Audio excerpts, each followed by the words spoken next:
Hello, Bonnie and I moved from the UK to Australia and we're going to explore if we've benefited financially or would we have been better off staying in the UK. We did some research and the results may surprise you. Wealth has many factors to it and it's not just about money, so we're briefly going to look at other aspects too. We're also going to tell you a little bit about a very unconventional migration story. Over to you, Bonnie. Cheers. Back in the UK, we both had good jobs. I was a lettings manager and Lewis an engineer, but we had this pull to go to Australia. People thought we were crazy as we were giving up good jobs to go to a country we had never been to before, where we had no friends or relatives as a support network. We were also taking our beloved 12-year-old cat Sam.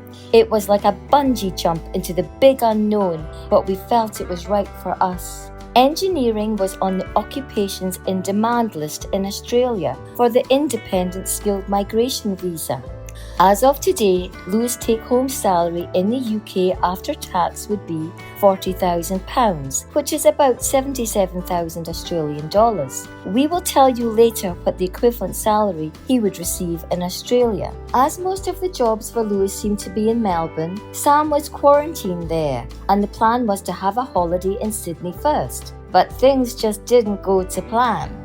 As this is a story in itself, we will tell you about Sam's immigration experience in another video. So with Sam safely in Melbourne, we flew to Sydney for our holiday. Just out of interest, we had arranged to meet a recruitment agent the day we arrived. To our surprise, he soon organised several interviews for Lewis at interesting Australian companies in the medical device field. Lewis then went on for a series of interviews in between our sightseeing. We then hired a car and headed south to reunite with Sam and start a new life in Melbourne.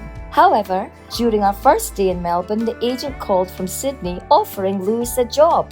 We had fallen in love with Sydney, so we gladly accepted, and after only a day in Melbourne to see Sam, we drove the 1,000 kilometres back. I soon found an admin job and retrained in another field online in the evenings. So are we better off over here? Our comparison is for Lewis's profession only, so please do your own research for other fields. We have put the reference sources we have used in the description.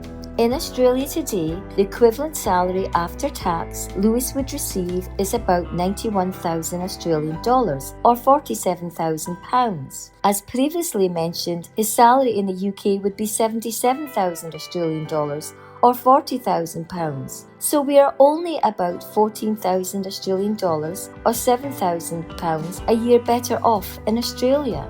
So in monetary terms, it is remarkably similar, as there is not a significant financial gain. We haven't gone into the cost of living, but when we go back to the UK, we seem to pay about the same as we do over here. Also, exchange rates vary, so it's very hard to get a clear picture.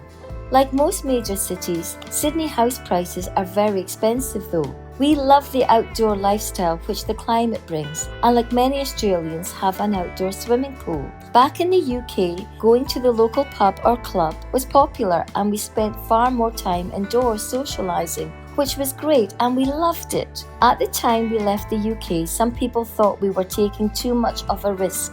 It has worked out for us, but this approach is not for everyone. So look out for our videos on Sam's migration adventures. Thank you for watching Lewis and Bonnie's Australia.